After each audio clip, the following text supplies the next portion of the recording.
मेरे प्यारे देशवासियों, नमस्कार। मन की बात में आपका एक बार फिर स्वागत है। नवंबर का महीना बहुत सी प्रेरणाएं लेकर आया। कुछ दिन पहले ही 26 नवंबर को संविधान दिवस पर सेंट्रल हॉल में विशेष कार्यक्रम का आयोजन हुआ। वंदे मातरम के 150 वर्ष होने पर पूरे देश में होने वाले कार्यक्रमों की शानदार शुरुआत हुई। 25 नवंबर को अयोध्या में राम मंदिर पर धर्म ध्वजा का आरोहण हुआ। इसी दिन कुरुक्षेत्र के ज्योतिसर में पांचजन्य स्मारक का लोकार्पण हुआ। साथियों, कुछ दिन पहले ही मैंने हैदराबाद में दुनिया की सबसे बड़ी लीप इंजन एमआरओ फैसिलिटी का उद्घाटन किया है। एयरक्राफ्ट की मेंटेनेंस, रिपेयर एंड ओवरहॉल के सेक्टर में भारत ने ये बहुत बड़ा कदम उठाया है।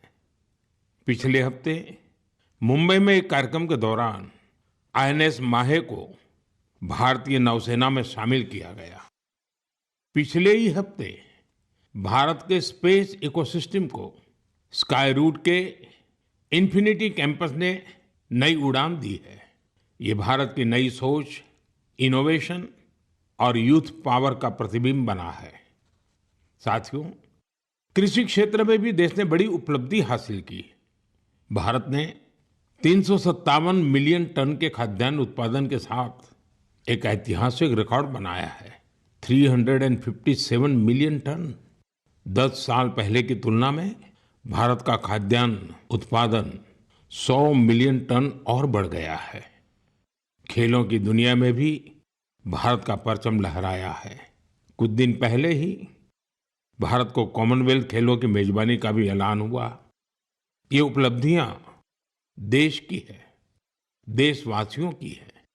और मन की बात देश के लोगों की ऐसी उपलब्धियों को, लोगों के सामूहिक प्रयासों को जन सामान्य के सामने लाने का एक बेहतरीन मंच है। साथियों, अगर मन में लगन हो, सामूहिक शक्ति पर, टीम की तरह काम करने पर विश्वास हो, गिरकर फिर से उठ खड़े होने का साहस हो, तो कठिन से कठिन काम में भी सफलता सुनिश्चित हो जाती है। आप उस दौर की कल्पना करिए जब सैटेलाइट नहीं थी, जीपीएस सिस्टम नहीं था, नेविगेशन की कोई सुविधाएं नहीं होती थी। तब भी हमारे नाविक बड़े बड़े जहाज लेकर समंदर में निकल जाते थे और तय स्थानों पर पहुंचते थे।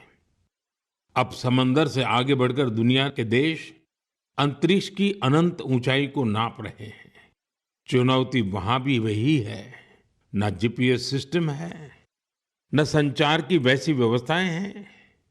फिर हम कैसे आगे बढ़ेंगे? साथियों, कुछ दिनों पहले सोशल मीडिया पर एक वीडियो ने मेरा ध्यान खींचा। ये वीडियो इसरो की एक अनोखी ड्रोन प्रतियोगिता का था। इस वीडियो में हमारे देश के युवा और खासकर हमारे जैन जी मंगल ग्रह जैसी परिस्थितियों में ड्रोन उड़ाने की कोशिश कर रहे थे। ड्रोन उड़ते थे, कुछ पल संतुलन में रहते थे, फिर अचानक जमीन पर गिर पड़ते थे। जानते हैं क्यों? क्योंकि यहाँ जो ड्रोन उड़ रहे थे उनमें जीपीएस का सपोर्ट बिल्कुल नहीं था। मंगल ग्रह पर जीपीएस संभव नहीं, इसलिए ड्रोन को कोई बाहरी संकेत या गाइडेंस नहीं मिल सकता। ड्रोन को अपने कैमरे और इन बिल्ड सॉफ्टवेयर के सहारे उड़ना था। उस छोटे से ड्रोन को जमीन के पैटर्न पहचानने थे, ऊंचाई मापनी थी, बाधाएं समझनी थी और खुद ही सुरक्षित उतरने का रास्ता ढूंढना था। इसलिए ड्रोन भी एक के बाद एक गिरे जा रहे थे। साथियों, इस प्रतियोगिता में पुणे के युवाओं की एक टीम ने कुछ हद तक सफलता पाई। उनका ड्रोन भी कई बार गिरा, क्रैश हुआ, पर उन्होंने हार नहीं मानी। कई बार के प्रयास के बाद इस टीम का ड्रोन मंगल ग्रह की परिस्थिति में कुछ देर उड़ने में कामयाब रहा। साथियों, ये वीडियो देखते हुए मेरे मन में एक और दृश्य उभर आया। वो दिन जब चंद्रयान 2 संपर्क से बाहर हो गया था।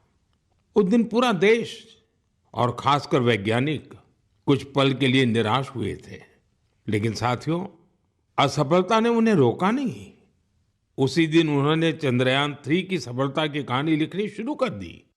यही कारण है कि जब चंद्रयान-3 ने सफल लैंडिंग की, तो वो सिर्फ एक मिशन की सफलता नहीं थी, वो तो असफलता से निकलकर बनाए गए विश्वास की सफलता थी।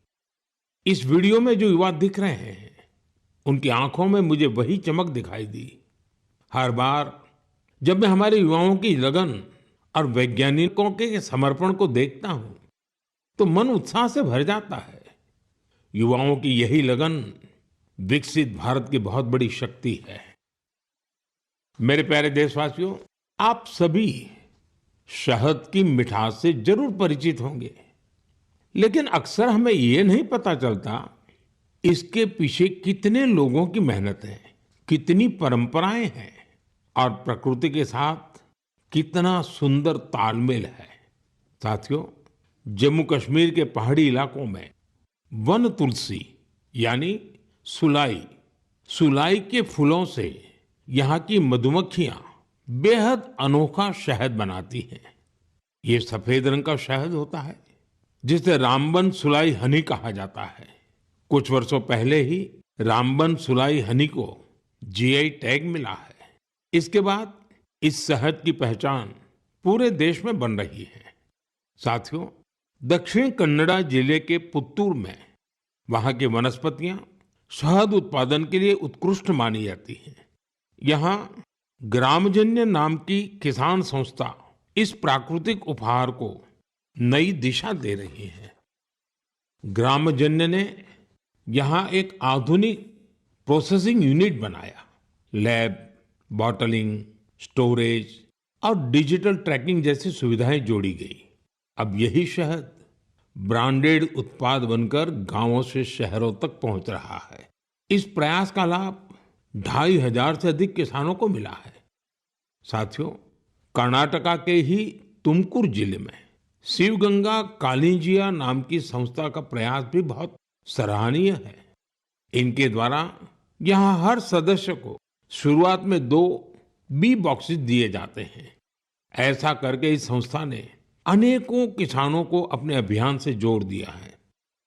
अब इस संस्था से जुड़े किसान मिलकर शहद निकालते हैं, बेहतरीन पैकेजिंग करते हैं और स्थानीय बाजार तक पहुंचाते हैं। इससे उन्हें लाखों की कमाई भी हो रही है। ऐसा ही एक उदाहरण नागालैंड के क्लिफ हनी हंटिंग का है। नागालैंड के चोकलांगन गांव में खियामनी यांगन जनजाति सदियों से शहद निकालने का काम करती आई है। यहाँ मधुमक्खियों पेड़ों पर नहीं, बल्कि ऊंची चट्टानों पर अपने घर बनाती हैं। इसलिए शहद निकालने का काम भी बहुत जोखिम भरा होता है। इसलिए यहाँ के लोग मधुमक्खियों से पहले सौम्यता से बात करते हैं, उनसे अनुमति लेते हैं, उन्हें बताते हैं कि आज वे शहद लेने आए हैं। इसके बाद शहद निकालते हैं। साथियों, आज भारत हनी प्रोडक्शन में नए रिकॉर्ड बना रहा है। 11 साल पहले देश में हनी का उत्पादन 76,000 मैट्रिक टन था। अब ये बढ़कर 1.5 लाख मैट्रिक टन से भी ज्यादा हो गया है। बीते कुछ वर्षों में शहद का एक्सपोर्ट भी 3 गुना से ज्यादा बढ़ गया है। हनी मिशन कार्यक्रम के तहत खादी ग्रामोद्योग ने भी 2.25 लाख से ज्यादा बी बॉक्सेस लोगों में बांटे हैं। इससे हजारों लोगों को रोजगार के नए अवसर मिले हैं। यानी देश के अलग अलग कोनों में शहद की मिठास भी बढ़ रही है और ये मिठास किसानों की आय भी बढ़ा रही है। मेरे प्यारे देशवासियों, हरियाणा के कुरुक्षेत्र में महाभारत का युद्ध हुआ था, ये हम सभी जानते हैं। लेकिन युद्ध के इस अनुभव को अब आप वहां महाभारत अनुभव केंद्र में भी साक्षात महसूस कर सकते हैं।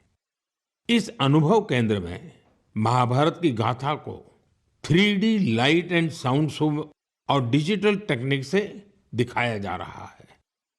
25 नवंबर को जब मैं कुरुक्षेत्र गया था तो इस अनुभव केंद्र के अनुभव ने मुझे आनंद से भर दिया था। साथियों, कुरुक्षेत्र में ब्रह्म सरोवर पर आयोजित अंतर्राष्ट्रीय गीता महोत्सव में शामिल होना भी मेरे लिए बहुत विशेष रहा। मैं ये देखकर बहुत प्रभावित हुआ कि कैसे दुनिया भर के लोग दिव्य ग्रंथ गीता से प्रेरित हो रहे हैं। इस महोत्सव में यूरोप और सेंट्रल एशिया सहित विश्व के कई देशों के लोगों की भागीदारी रही। इस महीने की शुरुआत में सऊदी अरब में पहली बार किसी सार्वजनिक मंच पर गीता की प्रस्तुति की गई है। यूरोप के लातविया में भी एक यादगार गीता महोत्सव आयोजित किया गया। इस महोत्सव में लातविया, एस्टोनिया, लिथुआनिया और अल्जीरिया के कलाकारों ने बढ़ चढ़ करके हिस्सा लिया। साथियों, भारत की महान संस्कृति में शांति और करुणा का भाव सर्वोपरि रहा है। आप दूसरे विश्व युद्ध की कल्पना कीजिए, जब चारों ओर विनाश का भयावह माहौल बना हुआ था। ऐसे मुश्किल समय में गुजरात के नवानगर के जाम साहब महाराजा दिग्विजय सिंह जी ने जो महान कार्य किया, वो आज भी हमें प्रेरणा देता है। उस समय जाम साहब किसी सामरिक गठबंधन या युद्ध की रणनीति को लेकर नहीं सोच रहे थे, बल्कि उनकी चिंता ये थी कि कैसे विश्व युद्ध के बीच पोलिश यहूदी बच्चों की रक्षा होगी। उन्होंने गुजरात में तब हजारों बच्चों को शरण देकर उन्हें नया जीवन दिया, जो आज भी एक मिसाल है। कुछ दिन पहले दक्षिणी इजराइल के मोशाव नेवातिम में जाम साहब की प्रतिमा का अनावरण किया गया। यह बहुत ही विशेष सम्मान था। पिछले वर्ष पोलैंड के वार्सो में मुझे जाम साहब के स्मारक पर श्रद्धा सुमन अर्पित करने का सौभाग्य मिला था। मेरे लिए वो क्षण अविस्मरणीय रहेगा। मेरे प्यारे देशवासियों, कुछ दिनों पहले मैं नेचुरल फार्मिंग के एक विशाल सम्मेलन में हिस्सा लेने कोयम्बटूर गया था। दक्षिण भारत में नेचुरल फार्मिंग को लेकर हो रहे प्रयासों को देखकर मैं बहुत प्रभावित हुआ। कितने ही युवा हाईली क्वालिफाइड प्रोफेशनल अब नेचुरल फार्मिंग फील्ड को अपना रहे हैं। मैंने वहां किसानों से बात की, उनसे अनुभव जाने। नेचुरल फार्मिंग भारत की प्राचीन परंपराओं का हिस्सा रही है और हम सभी का कर्तव्य है कि धरती माँ की रक्षा के लिए इसे निरंतर बढ़ावा दें। साथियों, विश्व की सबसे पुरानी भाषा और विश्व के सबसे प्राचीन शहरों में से एक शहर, इन दोनों का संगम हमेशा अद्भुत होता है। मैं बात कर रहा हूं काशी तमिल संगमम की। 2 दिसंबर से काशी के नमो घाट पर चौथा काशी तमिल संगमम शुरू हो रहा है। इस बार के काशी तमिल संगमम की थीम बहुत ही रोचक है। लर्न तमिल, तमिल कर कलम। काशी तमिल संगमम उन सभी लोगों के लिए एक महत्वपूर्ण मंच बन गया है जिन्हें तमिल भाषा से लगाव है। काशी के लोगों से जब भी बात होती है तो वो हमेशा बताते हैं कि काशी तमिल संगमम का हिस्सा बनना उन्हें बहुत अच्छा लगता है। यहाँ उन्हें कुछ नया सीखने और नए नए लोगों से मिलने का अवसर मिलता है। इस बार भी काशीवासी पूरे जोश और उत्साह के साथ तमिलनाडु से आने वाले अपने भाई बहनों का स्वागत करने के लिए बहुत उत्सुक हैं। मेरा आप सभी से आग्रह है कि आप काशी तमिल संगमम का हिस्सा जरूर बने। इसके साथ ही ऐसे और भी मंचों के बारे में सोचें जिनसे एक भारत श्रेष्ठ भारत की भावना मजबूत हो। यहाँ मैं एक बार फिर कहना चाहूंगा, तमिल कलाचारम उयर्वानद, तमिल मोली उयर्वानद, तमिल इंडियाविन पेरुमिदम। मेरे प्यारे देशवासियों, जब भारत के सुरक्षा तंत्र को मजबूती मिलती है तो हर भारतीय को गर्व होता है। पिछले हफ्ते मुंबई में आईएनएस माहे को भारतीय नौसेना में शामिल किया गया।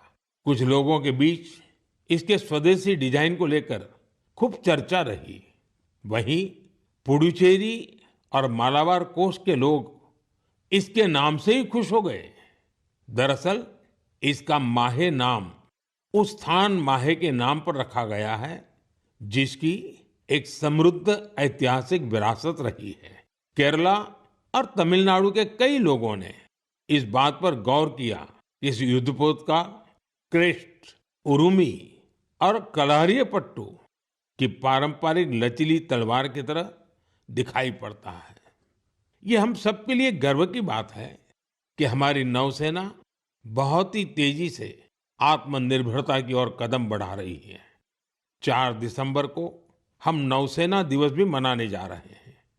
ये अवसर हमारे सैनिकों के अदम्य साहस और पराक्रम को सम्मान देने का एक खास दिन है। साथियों, जो लोग नेवी से जुड़े टूरिज्म में रुचि रखते हैं, उनके लिए हमारे देश में बहुत सी जगह हैं जहां जाकर उन्हें बहुत कुछ सीखने को मिलेगा। देश के पश्चिमी तट पर गुजरात के सोमनाथ के पास एक जिला है दीव। दीव में आईएनएस खुखरी को समर्पित खुखरी मेमोरियल एंड म्यूजियम है। वहीं गोवा में नेवल एविएशन म्यूजियम है जो एशिया में अपनी तरह का अनूठा संग्रहालय है। फोर्ट कोची के आईएनएस द्रोणाचार्य में इंडियन नेवल मैरीटाइम म्यूजियम है। यहाँ हमारे देश की मैरीटाइम हिस्ट्री और इंडियन नेवी के इवोल्यूशन को देखा जा सकता है। श्री विजयपुरम, जिसे पहले पोर्ट ब्लेयर कहा जाता था, वहाँ समुद्री का नेवल मरीन म्यूजियम उस क्षेत्र के समृद्ध इतिहास को सामने लाने के लिए जाना जाता है। कारवार के रविंद्रनाथ टैगोर बीच पर वॉरशिप म्यूजियम में मिसाइलों और हथियारों की रिप्लिका रखी गई है। विशाखापट्टनम में भी एक सबमरीन, हेलीकॉप्टर और एयरक्राफ्ट म्यूजियम है जो इंडियन नेवी से जुड़ा है। मैं आप सभी से, विशेषकर मिलिट्री हिस्ट्री में रुचि रखने वाले लोगों से आग्रह करता हूं कि आप इन म्यूजियम्स को देखने जरूर जाएं। मेरे प्यारे देशवासियों, सर्दियां आ गई हैं और साथ ही सर्दियों से जुड़े टूरिज्म का भी समय आ गया है।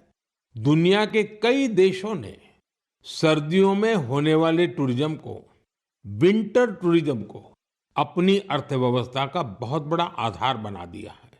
अनेक देशों में दुनिया के सबसे सफल विंटर फेस्टिवल और विंटर स्पोर्ट्स मॉडल है।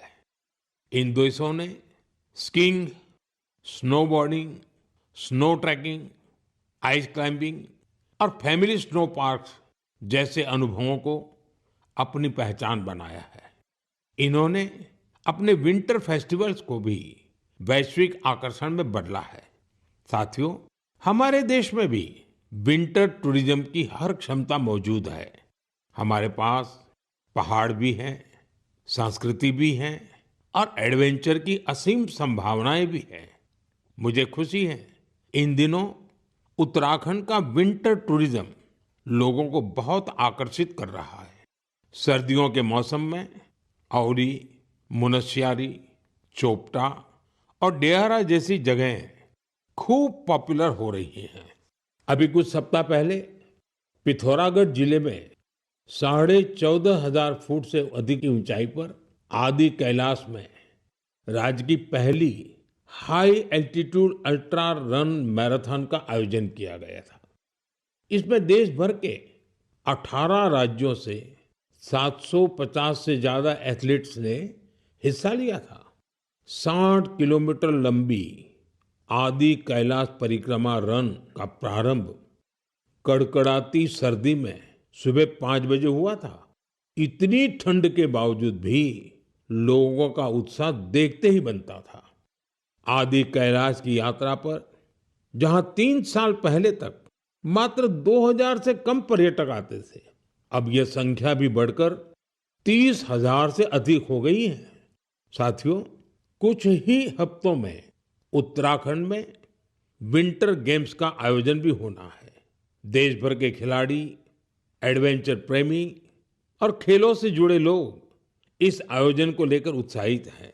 स्कीइंग हो या स्नोबोर्डिंग, बर्फ पर होने वाले कई खेलों की तैयारियां शुरू हो चुकी हैं।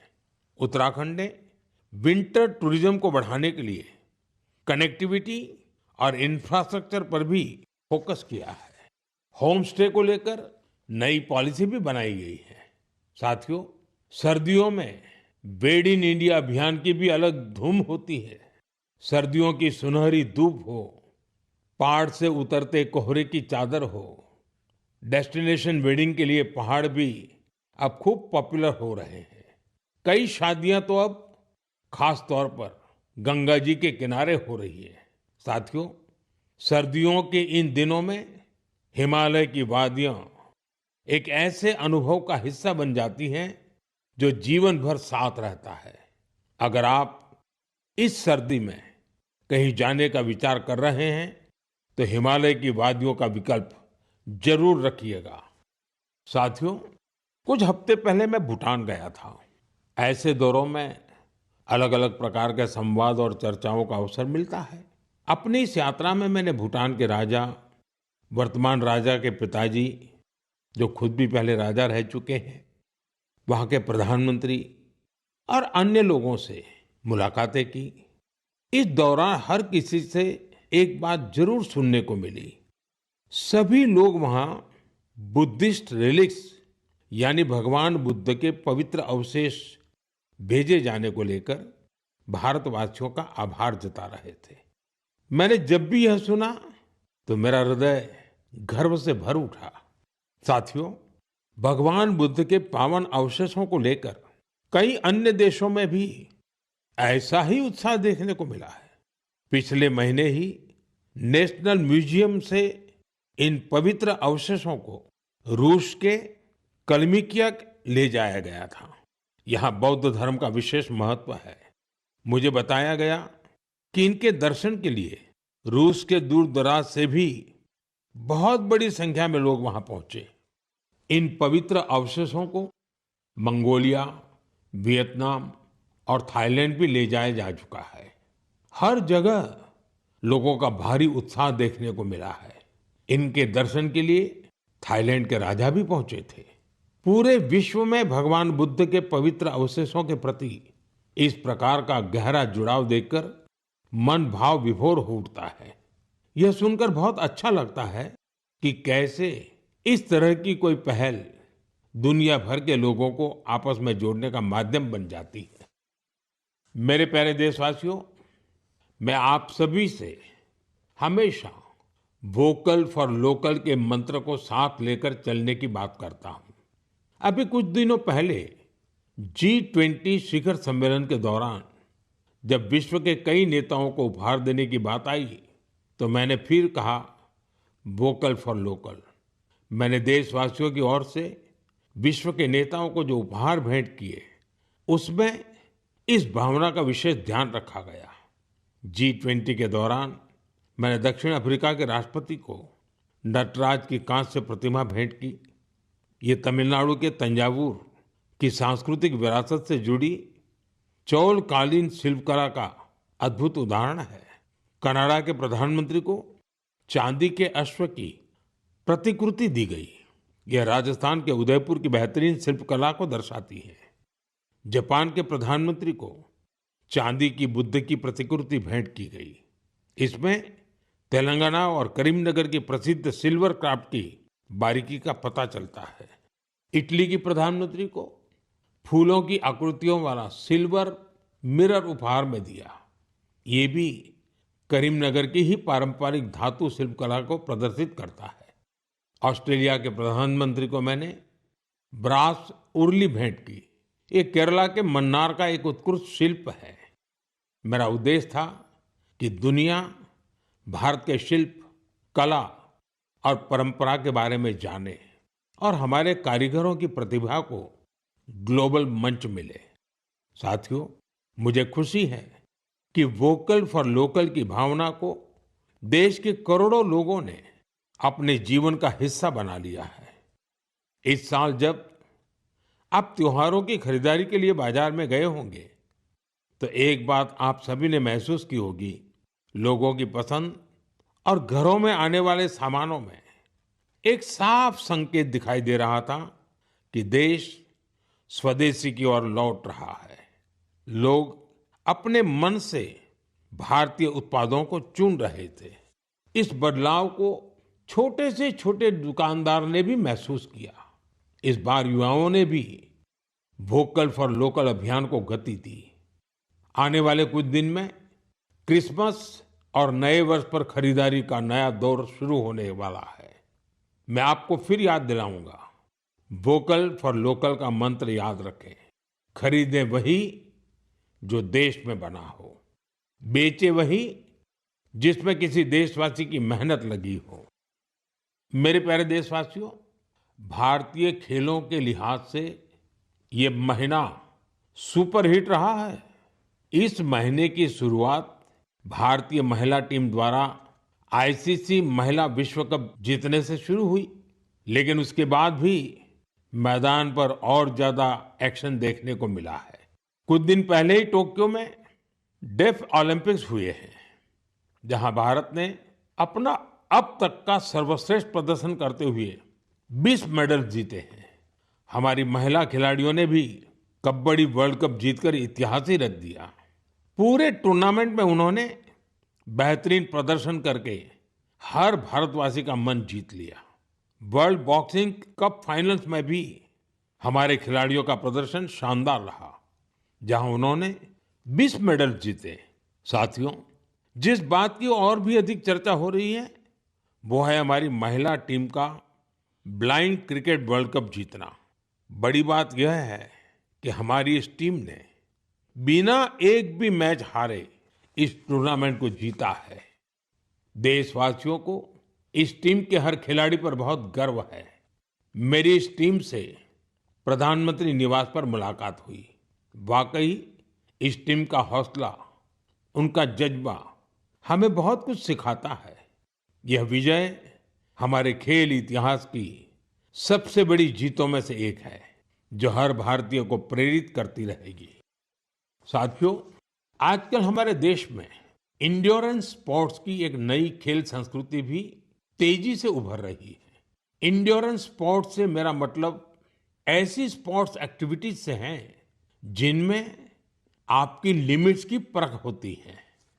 कुछ साल पहले तक मैराथन और बाइकेथॉन जैसे खास इवेंट कुछ विशेष लोगों तक ही सीमित थे, लेकिन अब बहुत कुछ बदल चुका है।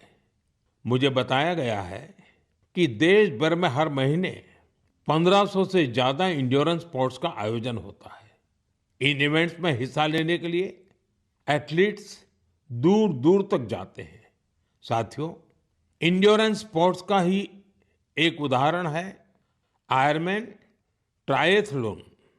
आप कल्पना करिए, यदि आपको यह बताया जाए कि आपके पास एक दिन से भी कम समय है और आपको ये 3 काम करने हैं: समंदर में 4 किलोमीटर तक तैरना, 180 किलोमीटर साइकिल चलाना और करीब 42 किलोमीटर की मैराथन दौड़ लगाना, तो आप सोचेंगे कि कैसे संभव है। लेकिन फौलादी हौसले वाले लोग इस काम को भी सफलतापूर्वक कर ले जाते हैं। इसलिए इसे आयरनमैन ट्रायथलॉन कहा जाता है। गोवा में हाल ही में ऐसा ही एक आयोजन किया गया। आजकल इस तरह के आयोजनों में भी लोग बढ़ चढ़कर भागीदारी कर रहे हैं। ऐसी कई और प्रतियोगिताएं भी हैं जो हमारे युवा साथियों के बीच बहुत लोकप्रिय हो रही हैं। आजकल कई लोग fit India, Sundays on cycle जैसे कार्यक्रमों में हिस्सा लेने के लिए साथ आ रहे हैं। ये सब ऐसी चीजें हैं जिनसे फिटनेस को बढ़ावा मिल रहा है। साथियों, आपसे हर महीने मिलना मेरे लिए हमेशा एक नया अनुभव होता है। आपकी गाथाएं, आपके प्रयास मुझे नए सिरे से प्रेरित करते हैं।